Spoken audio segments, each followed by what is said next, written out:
Good morning, ladies and gentlemen. I would like to please just acknowledge the Minister of Mineral Resource, Petroleum and Gas. Can we please just stand for the opening of the ceremony? For the national anthem, can we please just stand?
Thank you so much.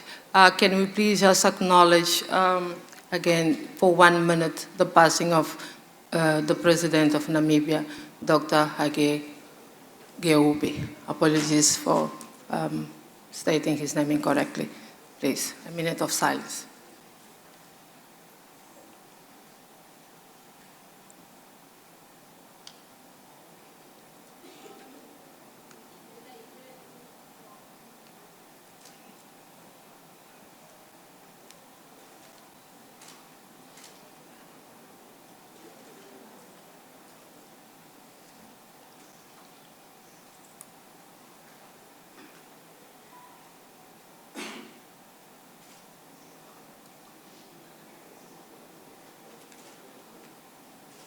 Thank you.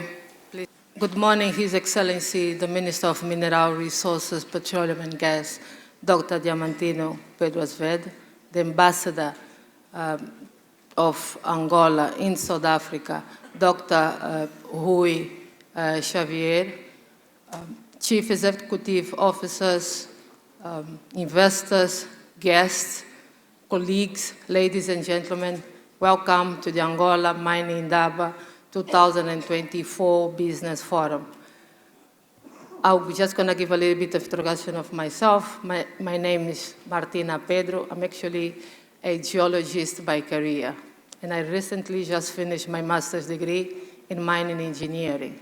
So today I'll be your host, and it's an honor and a privilege for me to be able to be sitting here this morning. Angola is making history. We made history with our soccer team. We had a brilliant performance.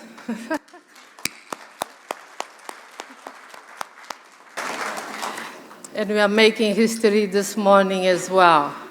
We're going to have several memorandum of understanding being signed today. And this is a truly indication of what Angola has been saying for the past 6 years, that Angola is ready for partnership, but strategic partnership, and Angola is ready for business.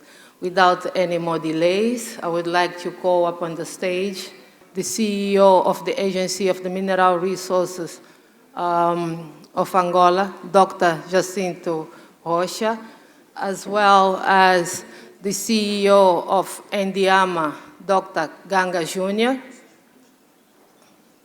the CEO of Sodiam, Dr. Eugenio Bravo da Rosa, and the CEO of the BS Group, Dr. Al Cook.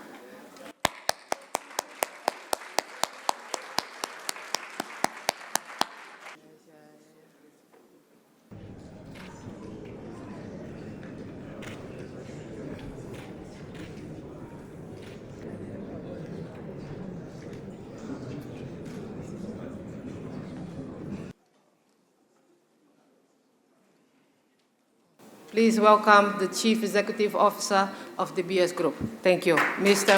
Al Cook. Thank you so much. And it's a real pleasure to be here today and to sign this important agreement. And what I'd like to do is tell you a little bit about what's in the pages that we so swiftly signed this morning. So what we're doing here, I think, is a real step forward for the cooperation between the nation of Angola and De Beers. And it builds on the agreements that we signed in 2022 to restart exploration for diamonds in Angola after a period of a number of years. The reason we were able to restart exploration are the advances in transparency and governance led by the Minister, Minister Azevedo, and President João Lourenço as well.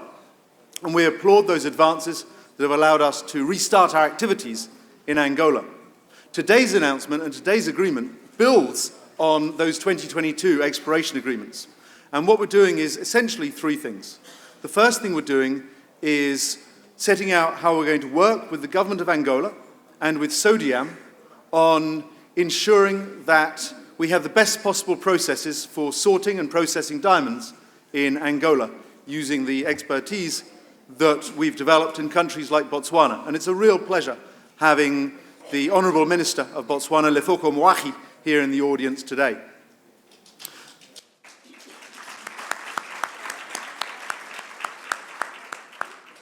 The second thing that we're doing is addressing the issue of semi-industrial mining, and we're bringing in GemFair and looking at how that we can work on the processes that we've developed in Sierra Leone to ensure that semi-industrial mining is done in the right way and those who do it get the right rewards for their activities. The third thing that we're doing is we're going to be working with ENDIAMA, the State Diamond Company of Angola, to review kimberlite potential across the country to establish whether we can use the latest De Beers technology and the latest ENDIAMA technology in order to identify new commercial kimberlite deposits in Angola. So we believe this is a real step forward in our cooperation. We're enormously excited by the potential in Angola, and what we're delighted about is working with the Angolan government to simultaneously address the potential under the ground in Angola, but to turn it into unlimited potential over the ground for the people of Angola. Thank you very much.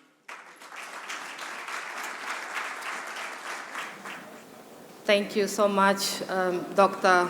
Al Cook, for your introduction. The next speaker, for the past 6 years, has been leading his team in the mining sector and continue to work tirelessly for the growth of the Angola mining sector. So therefore, I would like to please welcome Dr. Diamantino Pedro Azevedo, the Minister of Mineral Resources, Petroleum and Gas of the Republic of Angola. Thank you so much.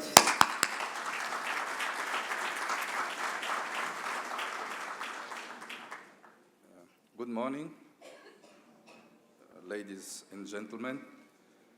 I would like also to welcome my brother, Honorable Lefoko Moahi, the Minister of Mineral Resources, Green Technology, and Energy Security of Botswana, for being here with us. And that means a lot for us, especially in that time that we Africans want to be more together and show the world that we are united and that together we can do changes in our continent. And I promise you, you will hear about more things between Botswana and Angola soon. A lot of things are happening.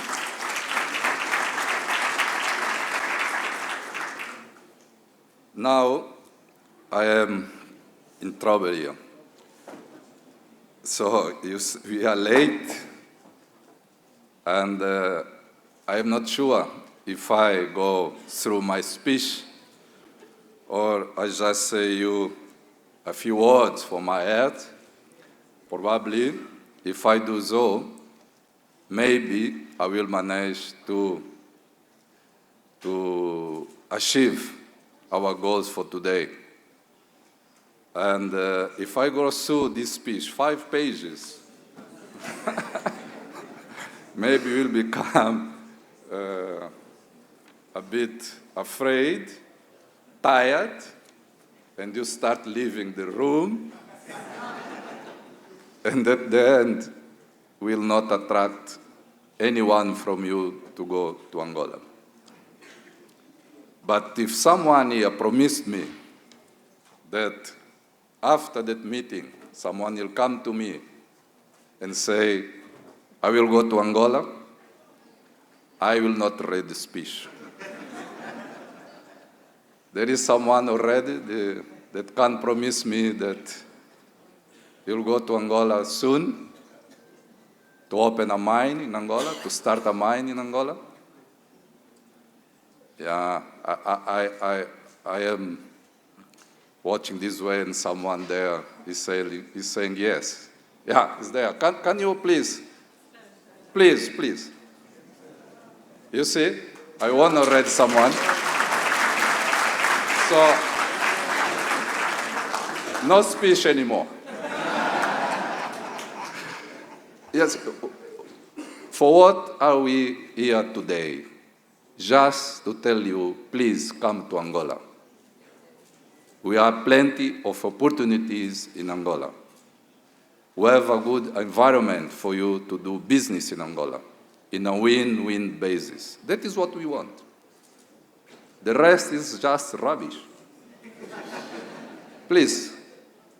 And the people who can show you that Angola is a good place to be are more important than the minister to come here and say a lot of words.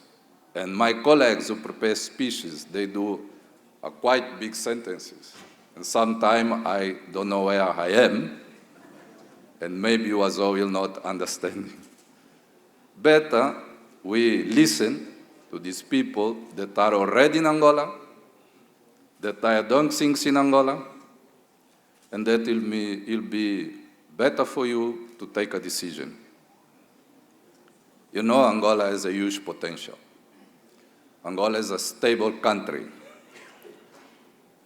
And now we have also infrastructure, good geological infrastructure. And also, our president,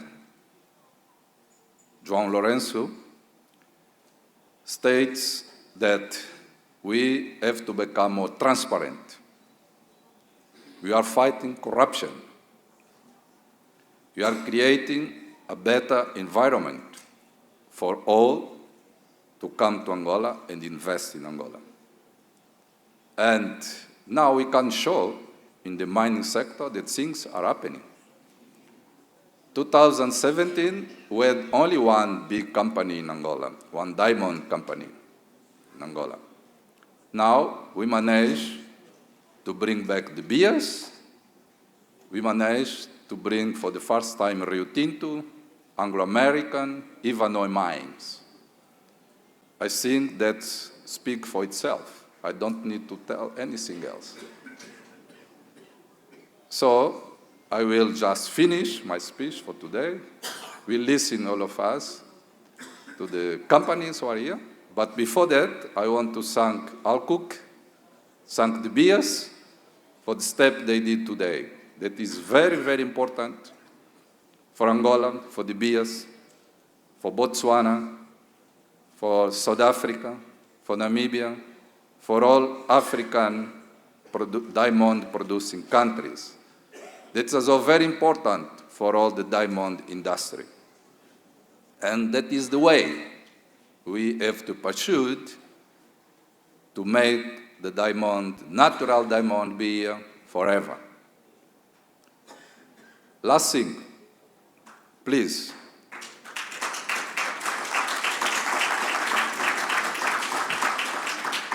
We want the energy transition, but we want a just energy transition. And the matter today is not to replace the fossil fuels, is to decarbonize, to reduce emissions, because we need oil, we need gas, we need most of all minerals, not only the minerals that suddenly become green. I never heard about that. Green minerals. Suddenly minerals are green. We need all minerals for better quality of life of the African people, of the old population. We need all minerals. Even for the solar energy, for wind energy, we need minerals. Not just the green ones, all of them. And what we have to do in the mining industry, in the oil and gas industry, is to decarbonize, to reduce emissions. That we are aligned. But please, we will not just follow agenda from sad ones. We have to follow our own agenda.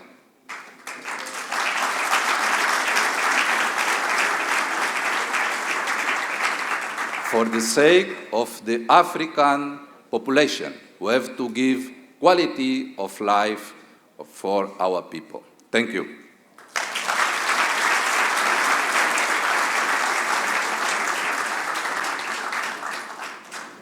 Thank you, His Excellency, the Minister of Mineral Resources. I just would like to acknowledge the Minister from Uganda, Dr. Ruth, apologies for the surname, Nakwabema. She's actually here as well with us today. Apologies for the surname, Honorable.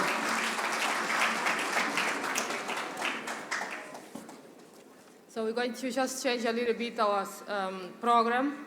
We're going to have again the signature of the Memorandum of Understanding with the IGO. Can you please, the CEO, come to the podium? Dr. Antonio.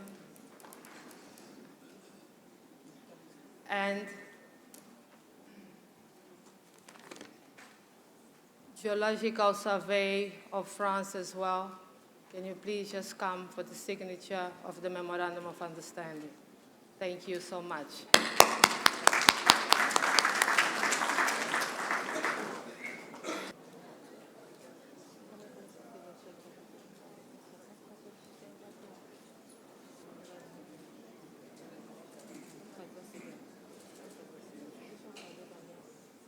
Thank you so much.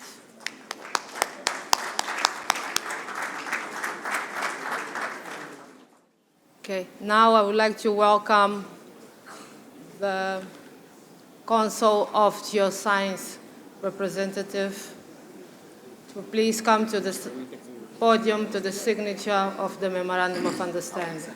Thank you.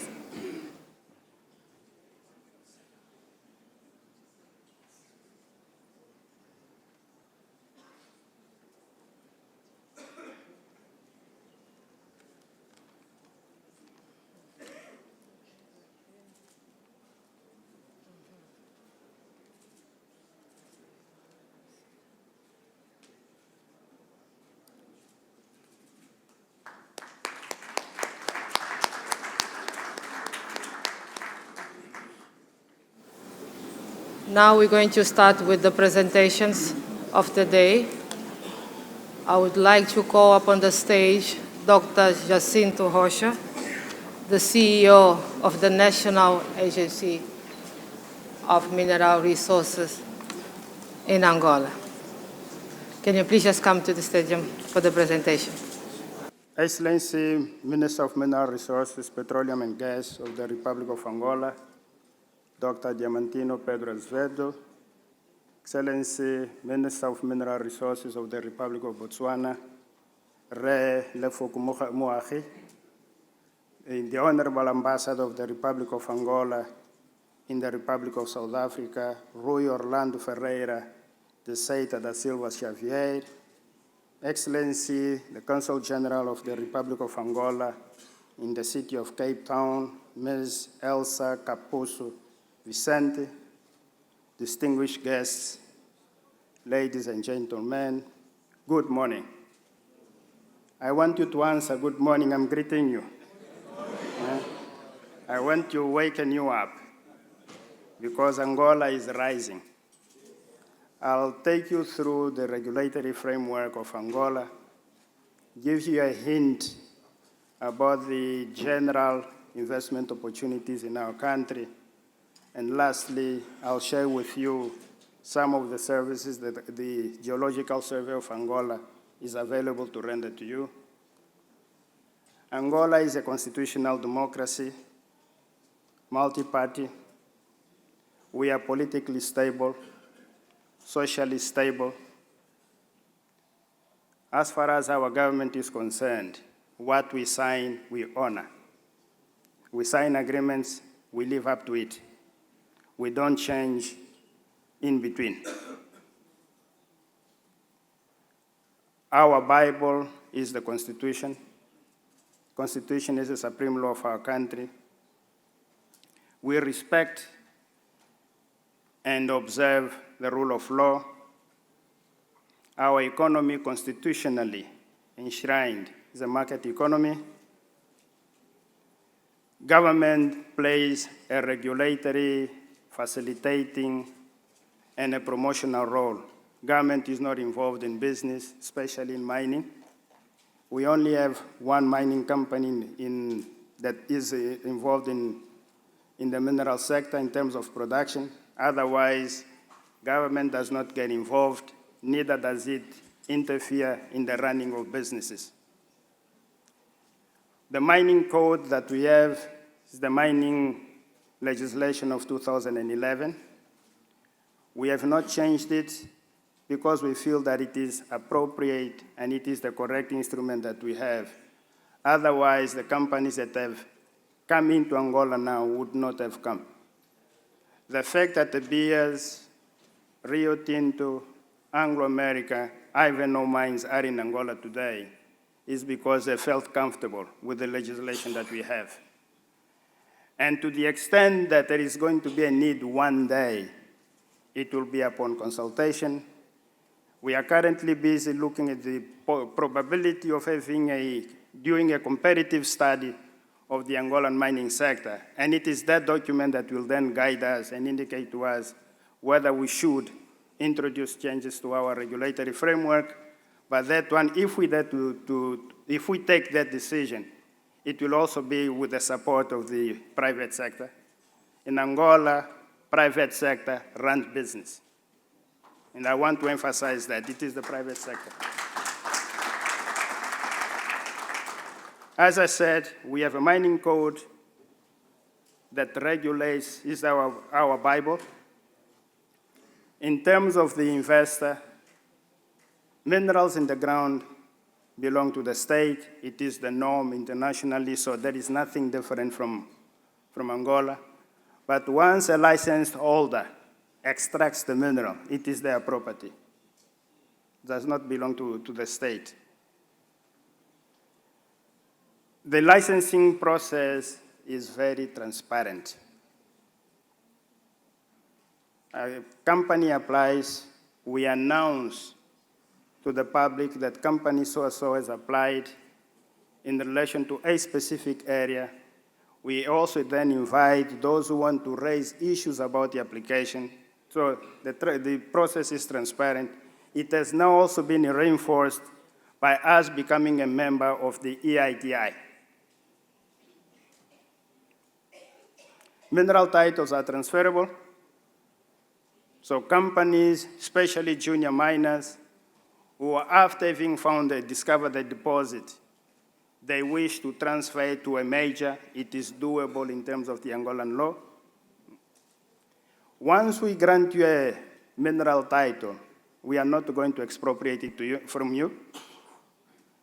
There is only a revocation, but it would have been the fault of the investor because they have not complied with the law. But otherwise, as I said in the beginning, we stick to what we have agreed. We are not going to take the rights away from you. We have two forms of acquiring mineral titles in Angola. One is by application, first come, first served strictly. The other one is through a tender process. If you follow the first option, which is application, the application is lodged at the minister's office, and then it is transferred to the National Mineral Resources Agency, where the application is evaluated. We publish. We know the minister nominates a negotiation commissions that negotiates the mineral investment contract. We sign the mineral investment contract, and on top of the mineral investment contract, then a mineral title for prospecting or mining is issued. So critical. In Angola, we have the foundation. It's a contractual base. So we negotiate a mineral investment contract, and then we issue with an administrative license. I'm going to repeat again. And in English, when you say, I'm repeating again, it means you are emphasizing.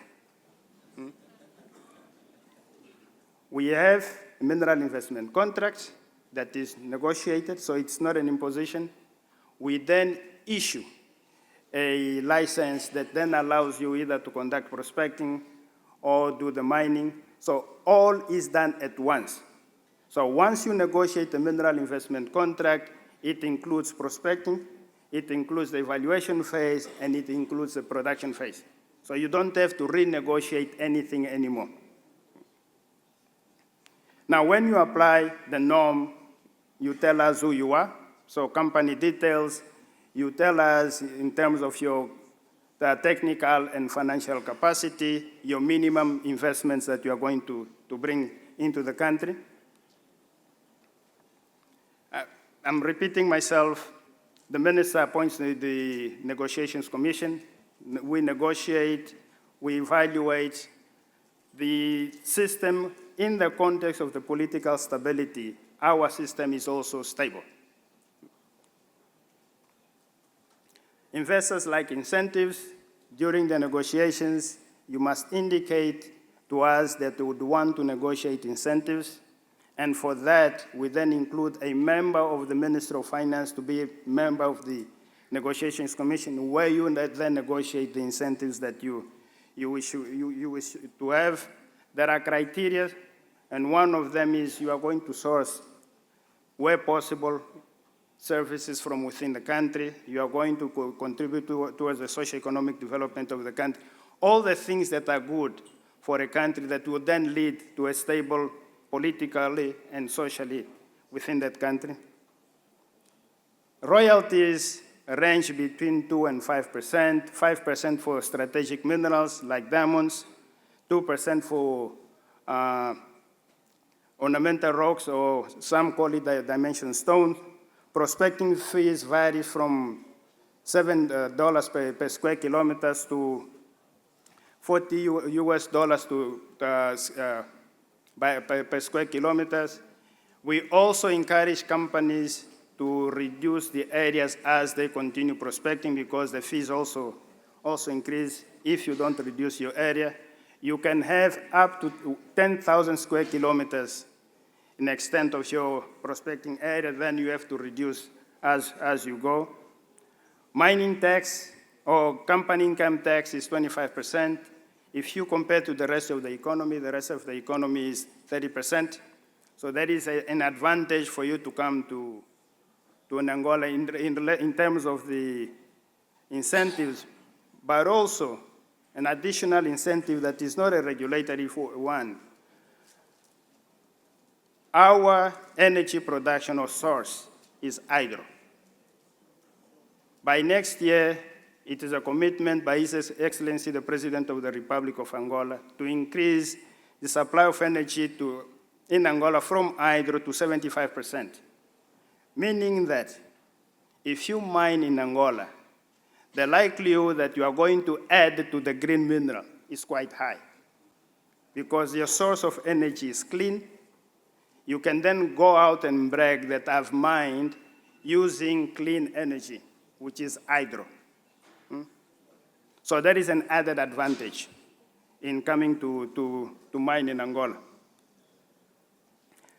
Looking at the geological potential, for the last, I would say, 14 years, we have had a Planageo, which has given us a lot of geological information. This is the information that Anglo, Rio, and Ivanhoe have used to decide whether to invest in our country or not.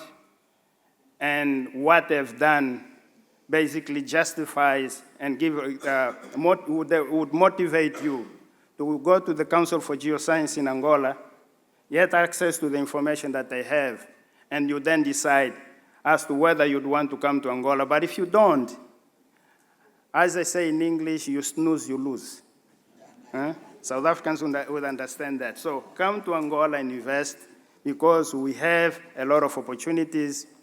Those that are coming now, they know that it is a country where they should come. And then in English, they also say, the early bird catches the worm. So don't wait for others to come, because if you wait for them, by the time you come, the opportunity would have gone.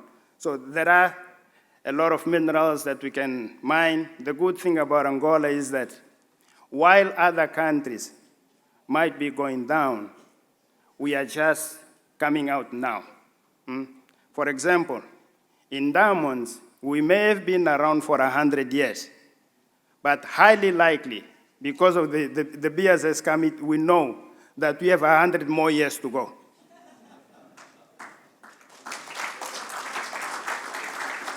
So if for diamonds that we have been around for 100 years, we have 100 more years to go, how about the other ones that we are looking for now?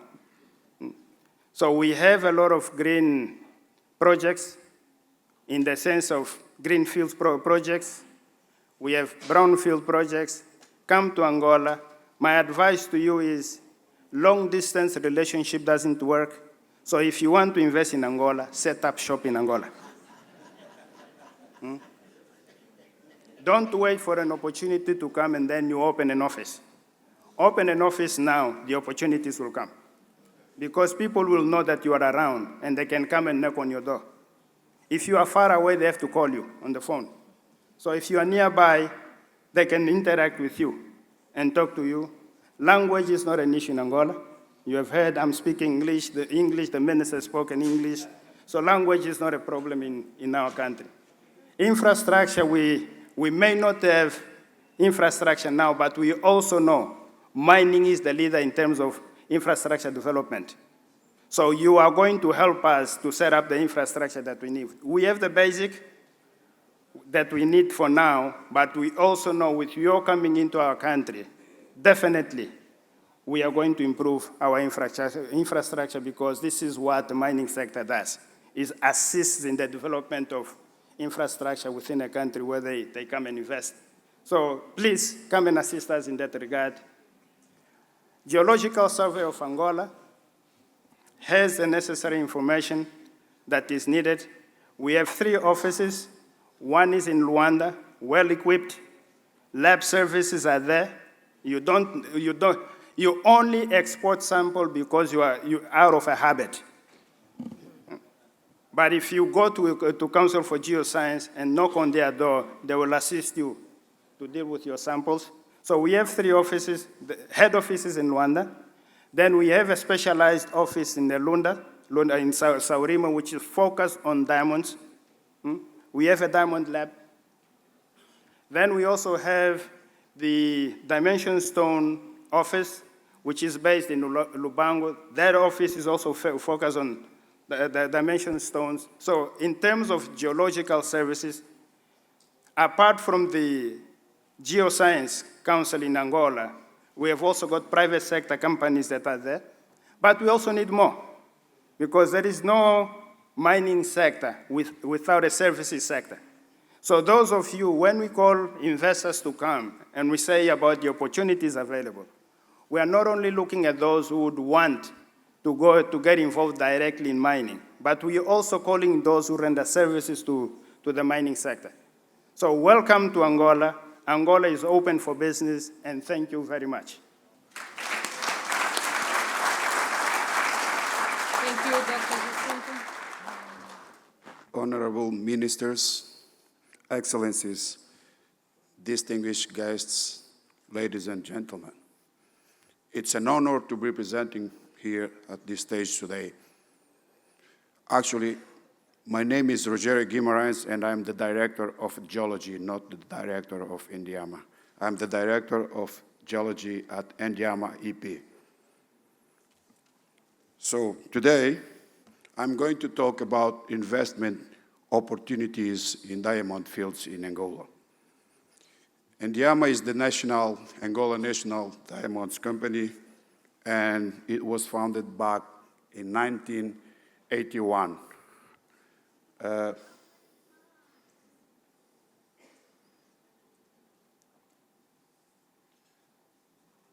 So our core business is diamond mining projects. So we basically focused on diamonds, but not limited to in this actual world. So the market conditions and evolution. So we have plans also to start prospecting and mining other minerals in the future. So in these 5 steps, I'm going to show you the opportunities, investment opportunities, and investment procedures, which were already covered by my colleague in the previous slides. So in the previous presentation, I will be skipping what was presented already. So also, I will close my presentation talking about the reasons. I will try to show you why it's wise to invest in our country. As I mentioned, our core business is diamond mining. We are shareholders in all diamond projects, industrial projects in Angola. But ENDIAMA covers all the diamond value chain from exploration up to jewelry, which means, although we are presenting 2 greenfields for diamonds exploration, we are open to other business from exploration to jewelry.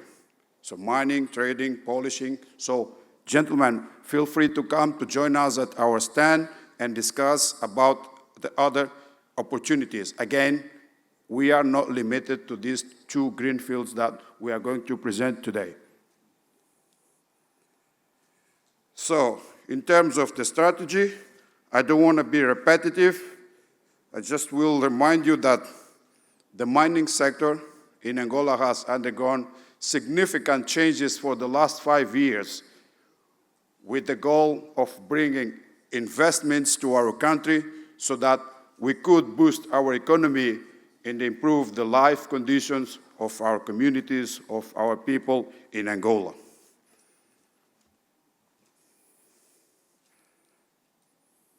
Okay, here I'm presenting the concessions, and on your left side you can see the geological map of Angola with all the kimberlite provinces along the Lucapa Graben, or the Lucapa Corridor in Portuguese. The good thing here and the interesting thing for some people is, before, all the concessions we used to present for investments were mainly from the east part of Angola, from Lunda Sul and Lunda North.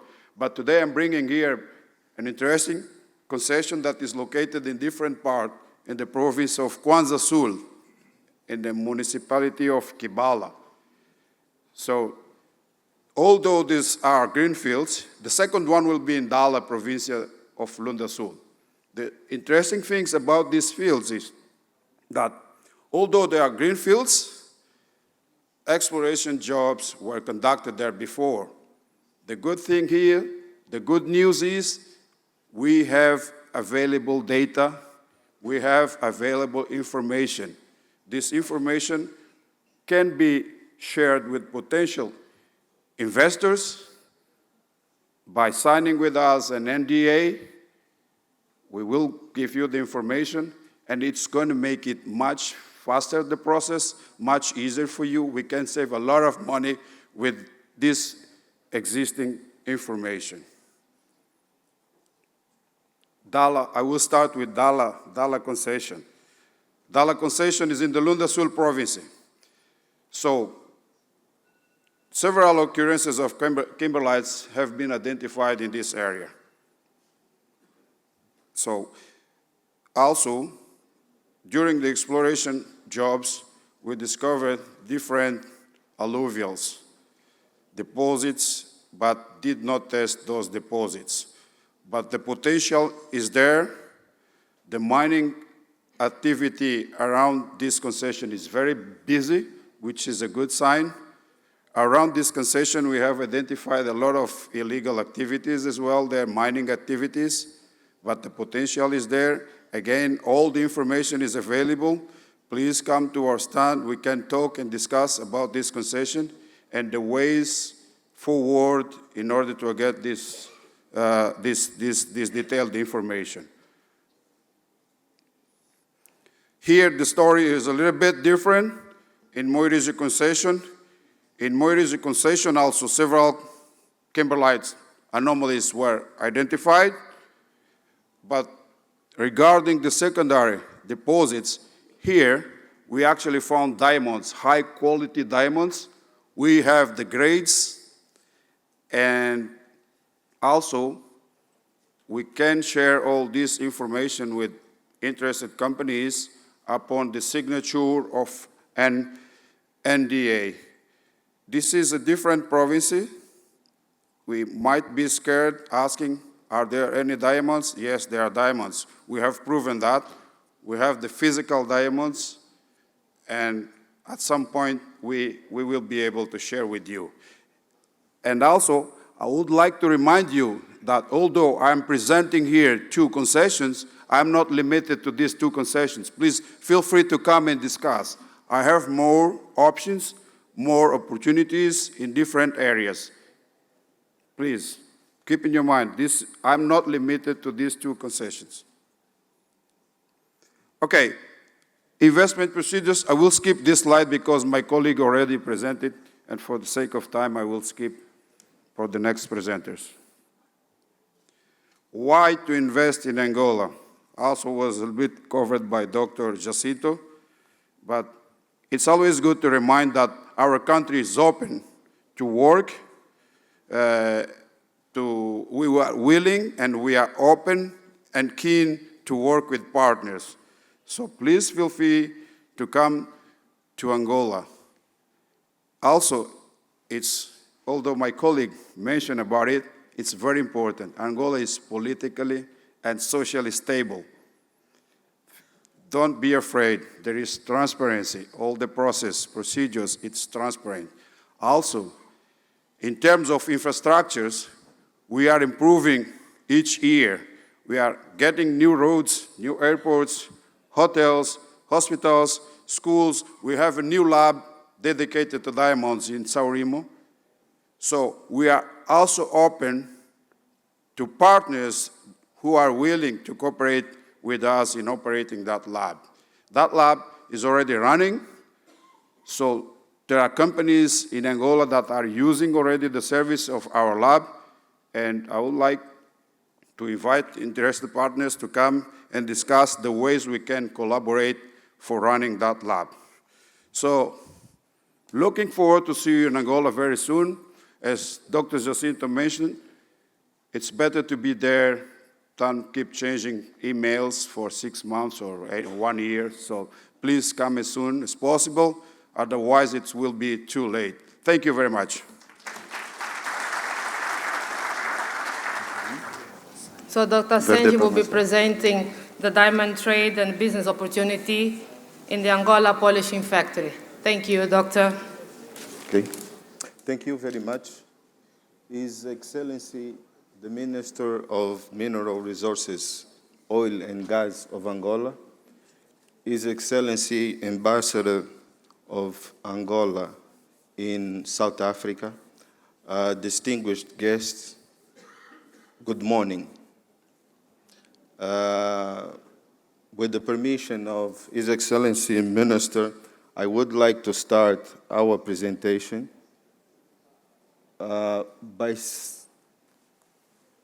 with the following remark.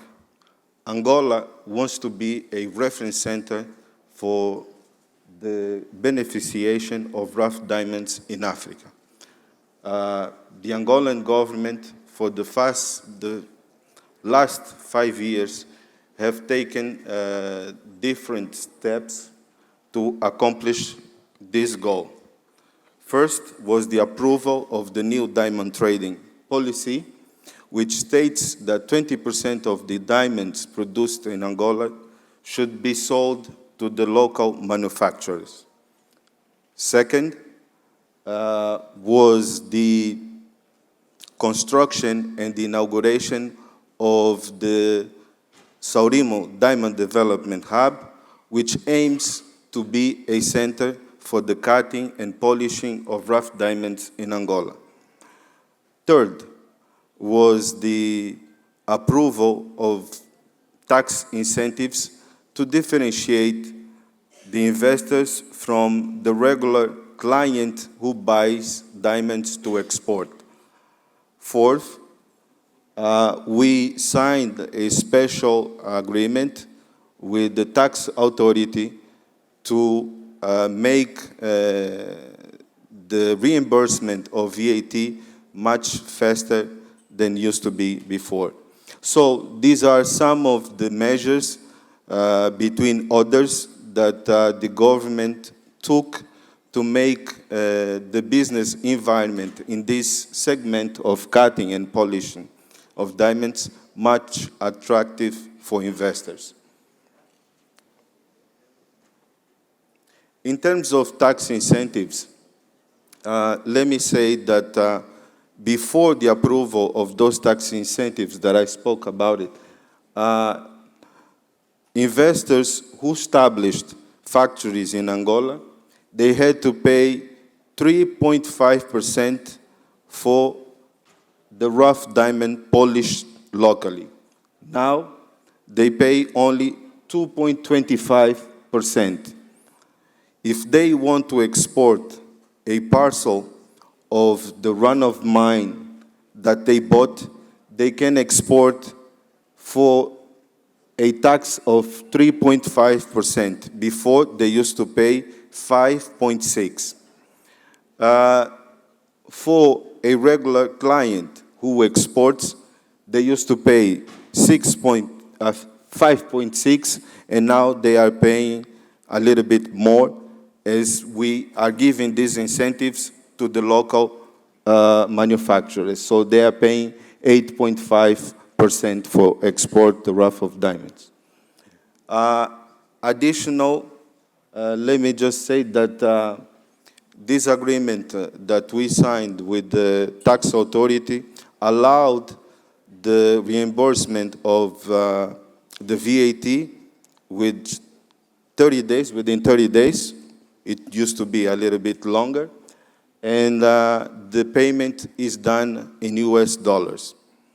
So again, to make the business environment in this segment of the value chain much attractive for investors. I'll talk a little bit about the Saurimo Diamond Hub, which is an infrastructure that we inaugurated in 2021. It's divided in two main areas. One which is the commercial area, with spaces for offices, bank agencies. We have a training institute from ENDIAMA for technical and professional matters. There is also a convention center. In the industrial zone, we have the training center for cutting and polishing of rough diamonds from sodium. We also have a few factories there, about 6, if I'm not mistaken. I'm talking about the likes of KGK, Star Diam, Capo Gems, and others. And we also have more than 40 plots of land for the construction of new factories. For the sake, well, this is important. I just want to say that in terms of power or electricity, the Saurimo Diamond Hub is completely independent of it. There is a power station which is solar and also thermal. And also we have a station for the treatment and the distribution of water in the hub. So investors who coming to invest in the Diamond Hub, they will find all these facilities that will make their operations much easier.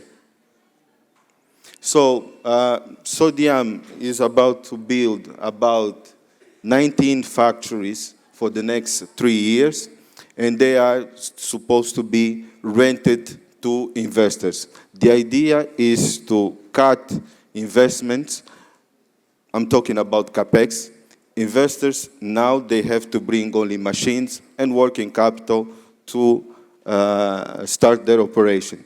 We have 2 types of factories, one with 615 square meters, and another one with 960 square meters.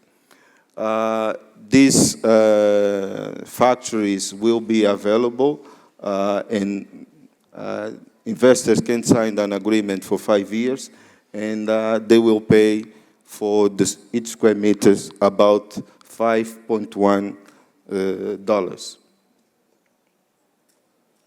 I'll just skip this one because I have the signal. I don't have much time, but let me just go to this slide, which is important, just to show some key figures of the rough diamond sales. From 2020 to 2023, we see that there was an increase in terms of volume sold in Angola. I believe it's about 20 to 21 percentage increase. In 2022, we registered the highest revenue in diamond selling. We reached $2 billion with an average price of 214 per carat. So we are increasing our production. We last year inaugurated the Luel mine, which we believe will increase our production. We are building these 19 factories to help investors with their investment. We are also working for more incentives for investors in this segment of the value chain. We want to invite you to come to Angola. It's definitely a good place to invest. There is all of these benefits in place for you to explore. So I'll end up my presentation by inviting you again to come and make your investment. You will have the institutional support from Sodiam as well from the minister. Thank you very much. Okay.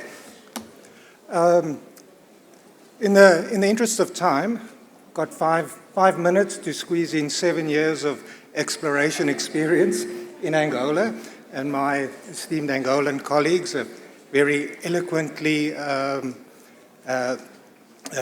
observed protocol, so allow me just to jump straight into the presentation.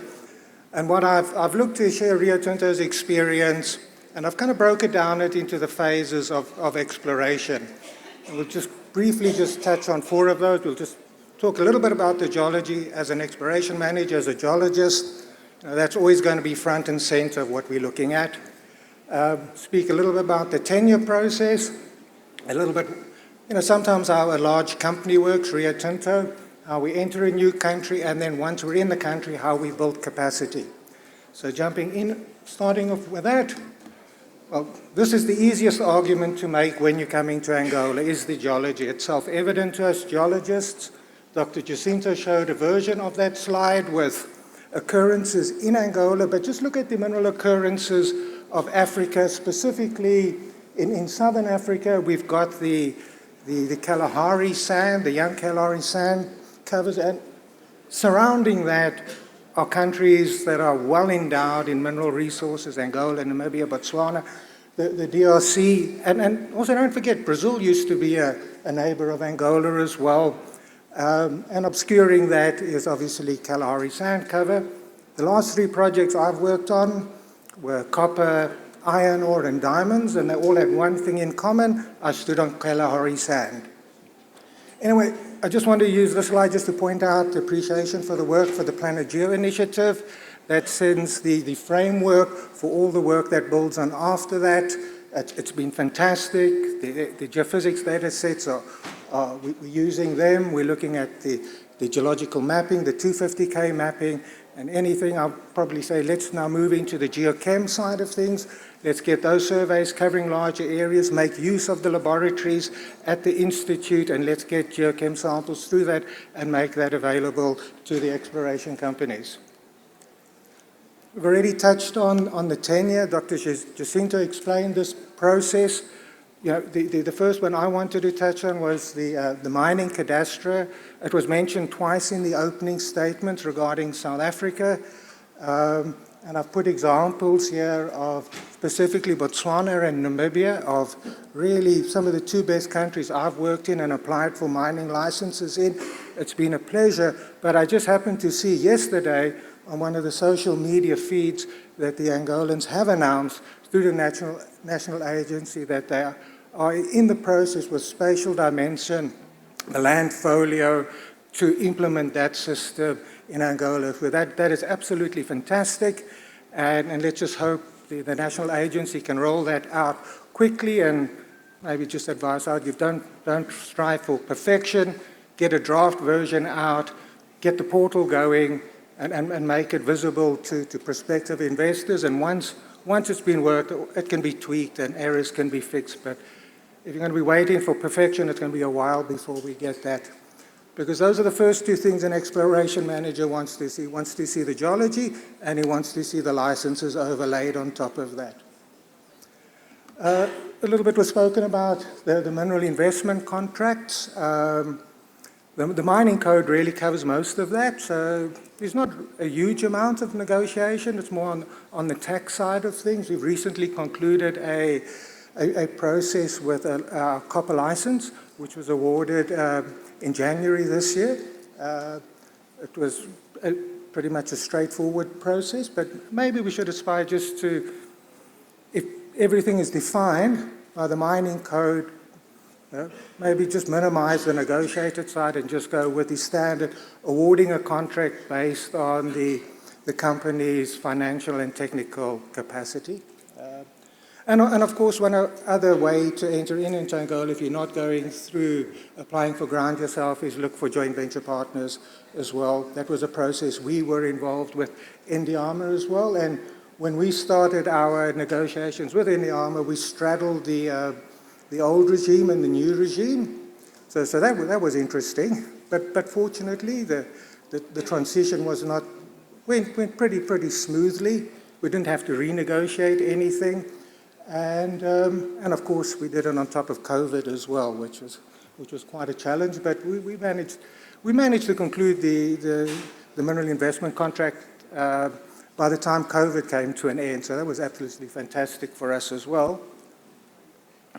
And then maybe just the last one, because a lot of our Angolan colleagues might think some of the challenges are coming from Angola, the environment. Internally, when you're working with a large country, there's a lot more challenges, and sometimes I struggle actually more with working with Rio Tinto than in Angola. So before we get going with the project, we'll do a risk assessment or a new country entry. We bring in all our various support functions, health and safety, environment, community, logistics, operations, finance, ethics, integrity, legal, commercial. We run a series of workshops where all the subject matter experts put together their concerns. We rank all of these and we work our way through the process, and we see how we can mitigate certain measures. And of course, if there's any red flags, we can't proceed with some of these. We follow that up, as mentioned. Get on a plane, fly into Angola. These days, there's really pretty much visa-free travel. Yeah? You arrive at the airport, get a stamp in your passport, you've got 30 days, do your recce trip, head out to the license area, get a feel for the lay of the land, the logistics, the people. And then, of course, as well, in part of the new country entry, once we get into there, we've got to register an entity, we've got to open up bank accounts. That took us a few months getting going. I remember those first 3 months of the project without being able to pay for anything, thanks to some of our suppliers who were quite patient with us. Obviously, a company like Rio Tinto has got a large HR policy, sometimes not really tuned to working in countries like Angola. Proving a bit more challenging to us to get that. And of course, we're bringing things in and out of the country as well. And then we kind of, at the point now, we're on the ground, the core team is being put together, now we need to build the capacity. And the way we kind of start off a process like this, obviously we go into the license area, we get involved with the communities. And one of the things we do look at, there is a legacy of conflict in certain areas of Angola. You can work with a consulting agency, explosive remnants of war, very straightforward, very manageable. Do a risk assessment on your area, tie that in with your community's engagement, because it's really the same process, speaking to people. And then we start the recruiting process. We were very fortunate with Rio Tinto Exploration, pretty much, except for myself and one other guy. We're all Angolan nationals on the project. Some of them have got various experience from other companies, be it BHP or De Beers, who worked in consulting, or some of the other mining companies. In Angola, one of the other areas when you get going, especially if you're on a diamond project, you might come across artisanal mining. So that's something you're going to have to work with. And within Rio Tinto, we have certain human rights policies that we need to work by. And we need to find a way of working with artisanal miners that doesn't end up in conflict, but rather pursue a coexist type policy. So we're doing quite a bit of work on that side of things. And then, of course, when we get all the team together, we've got to get them all trained up.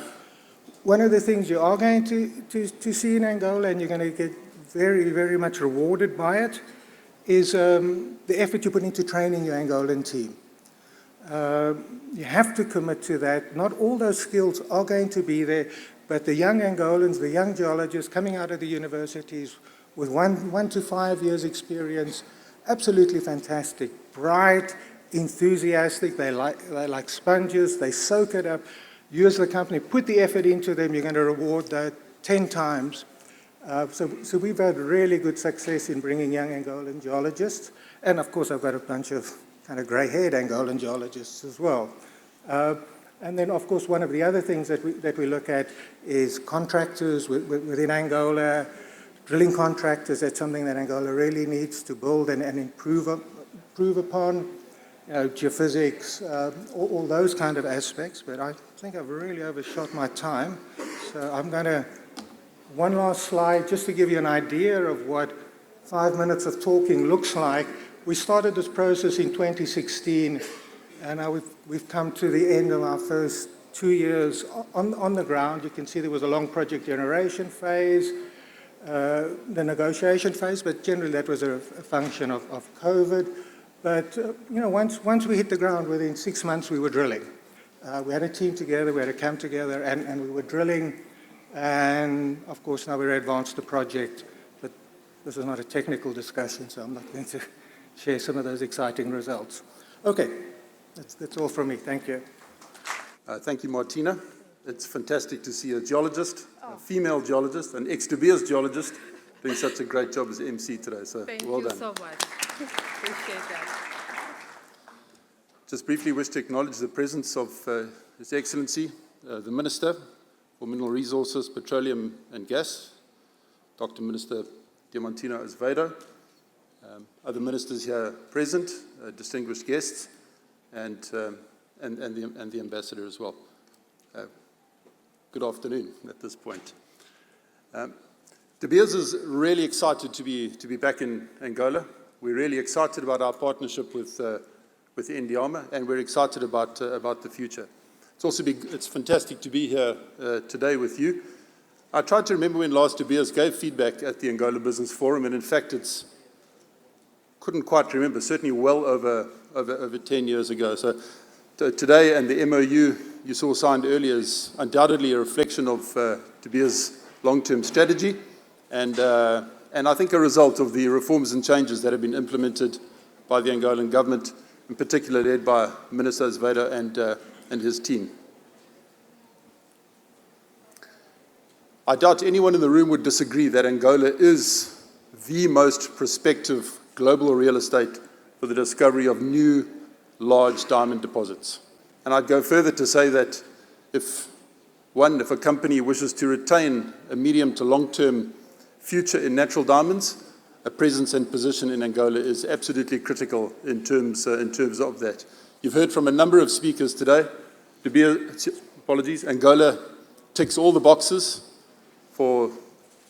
Forever, of course, it's had high geological potential, and that's now matched above the ground by the enhanced investor climate that you've seen a number of companies enter into.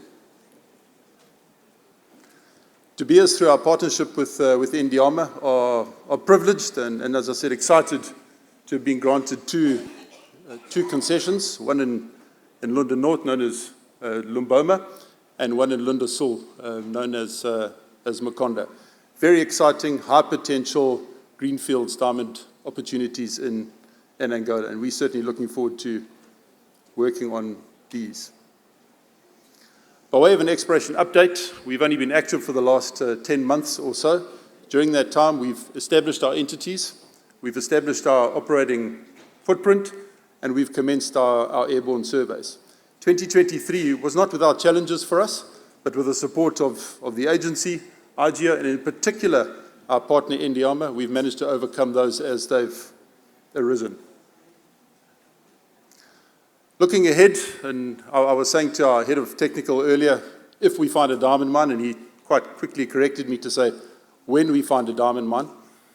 2024, 2025, De Beers is focused in Angola. The Angolan projects are our flagship projects, and we'll focus over the Q1, Q2 of this year to complete our airborne surveys, commence our drilling, make discoveries, and take those forward from there. In the background, as is required in terms of diamond projects, we'll start the upfront work to prepare the large diameter planning for the longer term. So De Beers are thrilled to be back. We're excited about our piece of ground, and certainly looking forward to leveraging on the investment that we're making. Thank you very much. Martina, actually, I'm only the discovery manager. I think my predecessor was still on the list of speakers, but that has changed now. But thanks for the introduction, and thank you for the opportunity to share on behalf of Anglo American the experiences that we had in Angola. Anglo American has been in the country for a number of years now. We were quite up there with Rio Tinto when Angola opened up to larger companies actually entering the country. And we were quite early in actually signing our first mineral investment contract. That was already in November 2019. Unfortunately, that was just before COVID, so we had a slightly slow start to contend with, but we're doing our best to catch up on those first 2 years of obviously lockdowns. We're active on 2 major projects. We've got a total of 5 licenses, totaling 50,000 square kilometers. Those are massive regional areas, and for an exploration company and an exploration manager like me, really brilliant opportunities to actually get, identify opportunities and be able to drill down into smaller areas, from starting with a quite big picture. The one project looking for copper is in the Moshiko province. It's adjacent to Zambia and the DRC and the strike of the copper belt. The Central African copper belt runs through there. The second project is the Kunene project in the southern part of the country.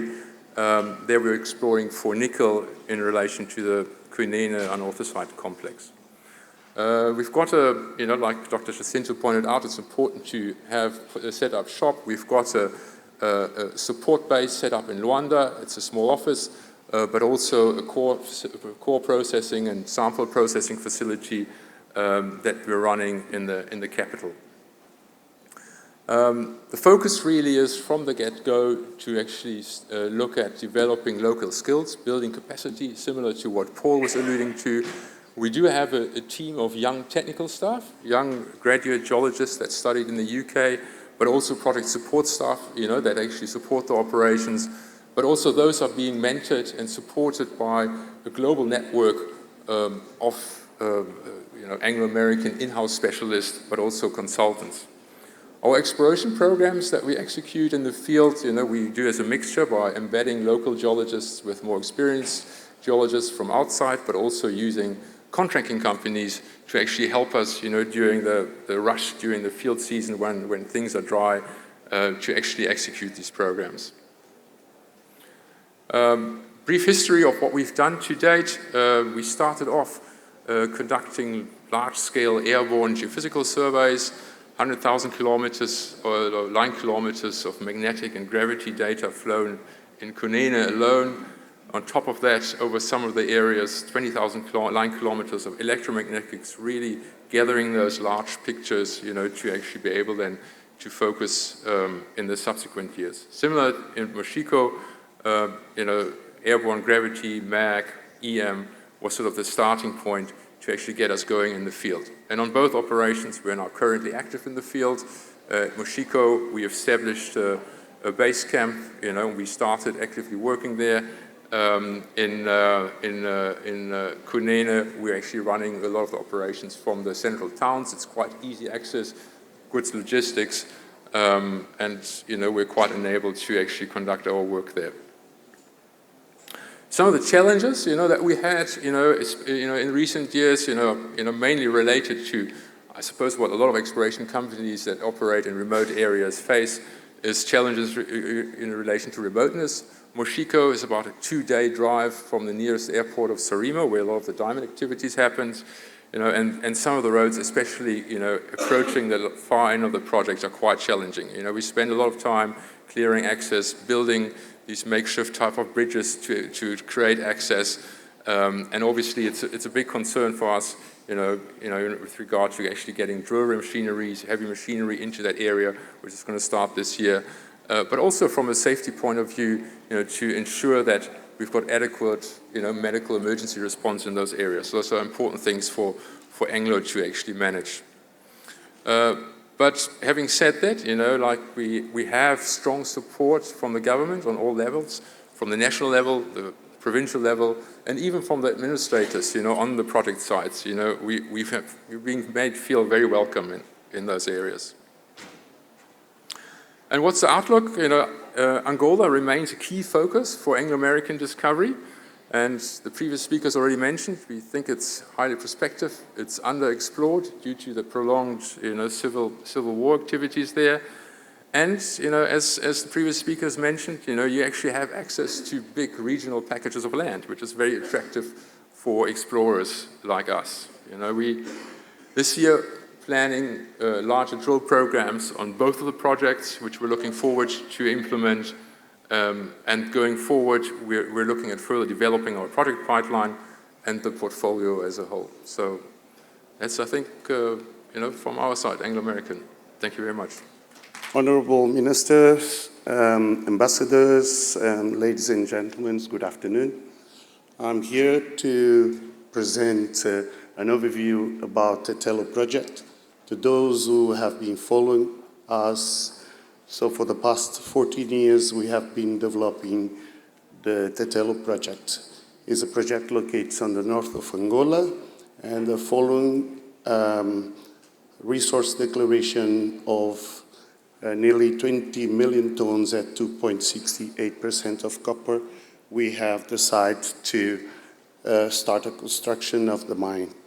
And that has been done following to our feasibility study that has been finished in earlier last year, 2023. We decided to start constructing our mine. The feasibility study has been produced by SRK. Okay, so we have been in compliance with all the international standards in order to take a decision, evaluation, and take a decision to start building the project. So I'll go and give you an overview for all the standards that has been followed up in our project.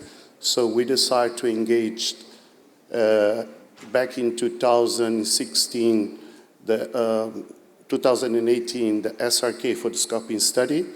We have drilled more than 95,000 meters with some of them with an Angolan company called Jungle.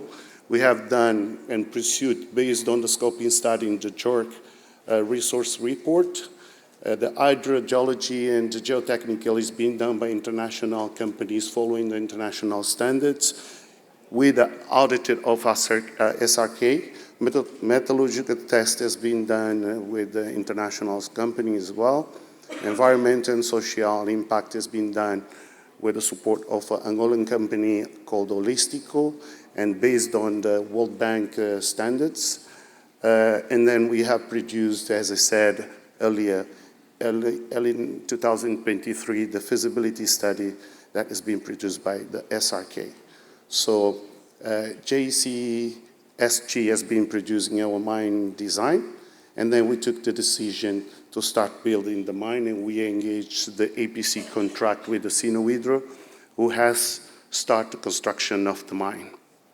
Okay, this is our Tetelo flagship, where we have a dynamic overview about the project with all the mine industrial sites, the open pit. We will start the open pit. Basically, what I have to explain to you is that Tetelo project has got a 2.5 years, 3 years open pit site, is where we will start the project, and then there will be an underground mine that will take us 38 months in order to build it. And this is what we are doing now.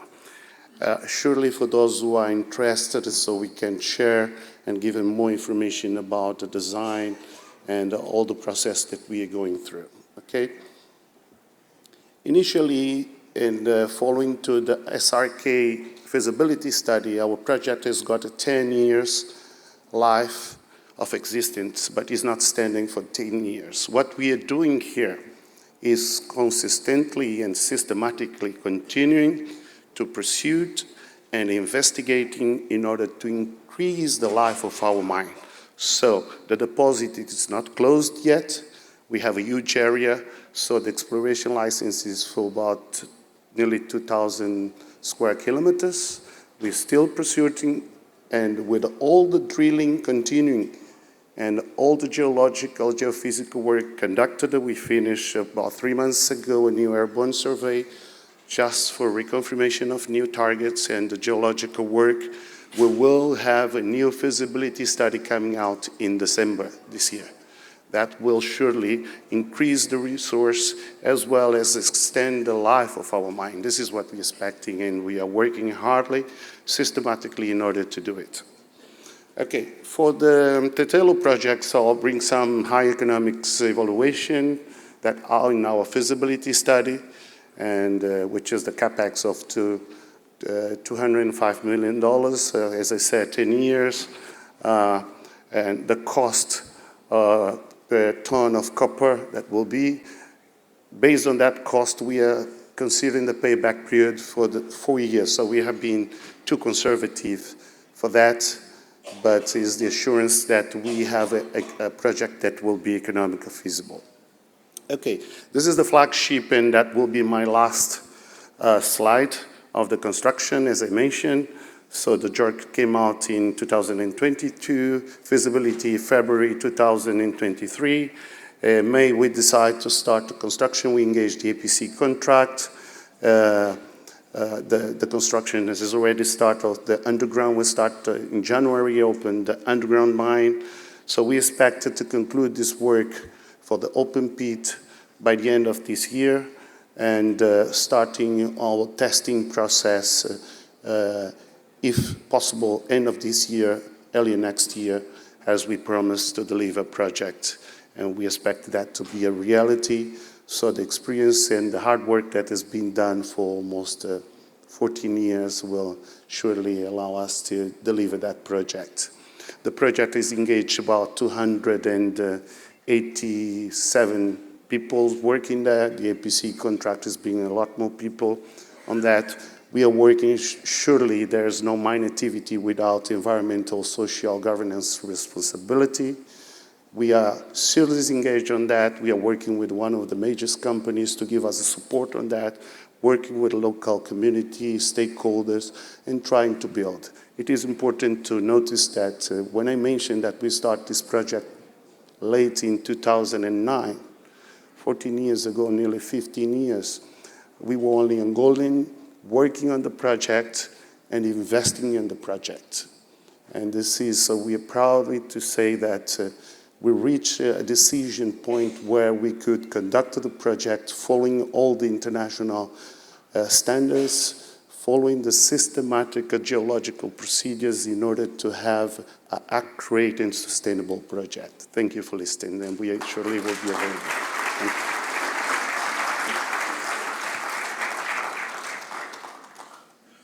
Good morning. His Excellency Dr. Azevedo, the Ambassador of Angola in South Africa.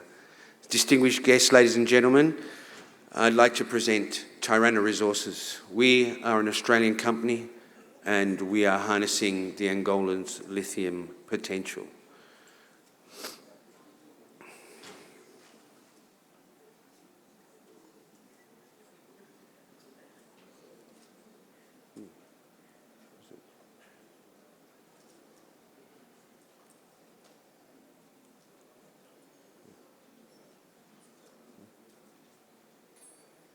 I think we get this. Sorry.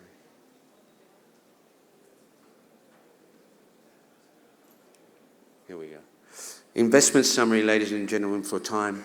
We're going to look at, as Dr. Jacinto said earlier, the early bird catches the worm. We are very excited about being in Angola. The undeveloped and underexplored areas that we are dealing in are very exciting to us. We have over 200 square kilometres of tenement holdings consisting of pegmatite fields holding more than 1,000 individual pegmatites, which are exposed within an area spanning 25 kilometres long and up to 10 kilometres wide. We are well funded to explore significantly over the coming years. We have off-take agreements already secured with companies like Sinomine Resource Group. We have accelerated significant exploration activity in the past 6 months and continue to have an aggressive drilling program currently underway. We really are excited about this project. There is excellent local infrastructure and the project is located close to 2 significant ports, deep water ports in the province of Namib. We have a supportive government here today who, as we can see with the other companies that have joined in looking for exploration assets in Angola, there is a huge amount of opportunity available in the current environment. And as an Australian listed company, we provide significant exploration expertise and the opportunity to develop local people within the community and as the support for our operations moving forward. We currently capped at $56 million Australian, and we currently have sufficient cash to continue exploration aggressively. That's our board of management. Our project, as you can see, is located close to the coastal town of Namib, close to significant infrastructure, power, and infrastructure that will be necessary to develop this project and provide significant lithium to the marketplace. We've, in less than 2 years, we've managed to access some of these interesting areas of our project and tested those areas and discovered some interesting amounts of lithium within the rock chip sampling. We still have a lot of work to do, but we are progressing towards our first maiden mineral resource, which we hope to have by the end of this year. The project area we're focused on is called Movero. We did some early stage drilling with GeoAngol in early 2023, and we've come up with some significant intersections and high-grade lithium potential, as you can see. Some of the lithium anomalism that we had in the yellow noted dash indicates that there is potential for very high-grade lithium, and we're very excited by that. With the abundance, with the abundance of lithium, we've also done some initial metallurgical test work, which has provided exceptionally high recovery and high-grade lithium opportunities. So, and you know, we can see from what we're doing now that it's all sort of lining up to have a significant lithium resource in the near future. The current program that is underway is the next phase of our exploration, where we are drilling to a deeper part of the Movero prospect. We currently have drilled an intersection 40 metres thick of pegmatite with abundant spodumene within that pegmatite. We have 24 holes in an existing program that will range about 8,000 metres of drilling. And as you can see from the diagrams, there is very significant spodumene being seen within this drilling. The 8,000 metre program is currently sitting at 3,000 metres of drilling as we sit here today. So we'll be drilling till the end of June 2024.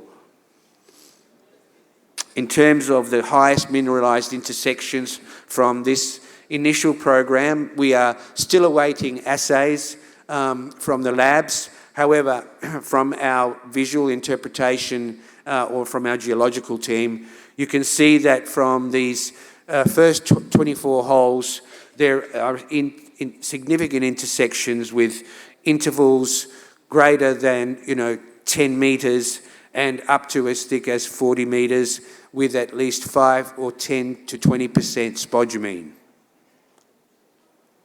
So again, ladies and gentlemen, it's an exciting time for this company, and I think for Angola in developing their resources, and we look forward to having the first lithium resource in Angola very soon. Thank you.